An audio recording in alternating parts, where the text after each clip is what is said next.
ಕೇಂದ್ರ ಸರ್ಕಾರದ ಪ್ರಬಲ ಇಚ್ಛಾಶಕ್ತಿ ನಡುವೆಯೂ ಕೆಲವು ರಾಜ್ಯ ಸರ್ಕಾರಗಳು ನಿರ್ಲಕ್ಷ್ಯತೆಯಿಂದಾಗಿ ಜನಪರ ಕಾಳಜಿ ಇಲ್ಲದೆ ಇರುವ ಕಾರಣದಿಂದಾಗಿ ಬಡವರು, ಕೂಲಿ ಕಾರ್ಮಿಕರು ಸರ್ಕಾರಿ ಆಸ್ಪತ್ರೆಗಳಿಗೆ ಬರುವುದಕ್ಕೆ ಹಿಂದೇಟು ಹಾಕುತ್ತಿದ್ದಾರೆ.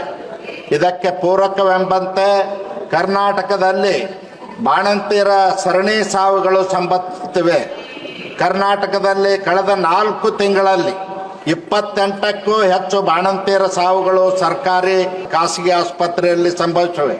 ಅದರಲ್ಲಿಯೂ ಹಿಂದುಳಿದ ಜಿಲ್ಲೆ ಬಳ್ಳಾರಿ ಜಿಲ್ಲಾ ಆಸ್ಪತ್ರೆಯಲ್ಲಿ ನವೆಂಬರ್ ತಿಂಗಳಲ್ಲೇ 4 ಬಾಣಂತಿಯರು ಸಾವಿಗೀಡಾಗಿದ್ದಾರೆ.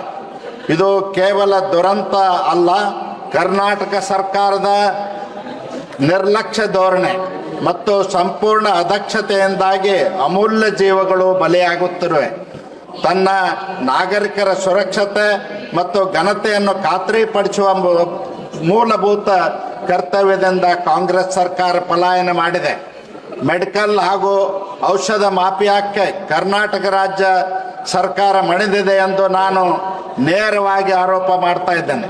ಇದಲ್ಲದೆ ಇವತ್ತು ಯಾವ ಇಂಟ್ರಾವೆನಸ್ ದ್ರಾವಣವನ್ನು ಬಾಣಂತಿಯರ ಸಾವುಗಳಿಗೆ ಸಂಭವಿಸಿದೆ ಎಂದು ಹೇಳಲಾಗುತ್ತದೆಯೋ ಅದೇ ದ್ರಾವಣವನ್ನು ಬಳಕೆ ಮಾಡಬಾರದೆಂದು ಔಷಧಿ ನಿಯಂತ್ರಕರು ವರದಿ ನೀಡಿದಾಗ್ಯೂ ಕೂಡ ದ್ರಾವಣವನ್ನು ಸರಬರಾಜು ಮಾಡುವ ಮೂಲಕ ರಾಜ್ಯ ಸರ್ಕಾರ ಬಾಣಂತಿಯರ ಸಾವಿಗೆ ಕಾರಣವಾಗಿದೆ.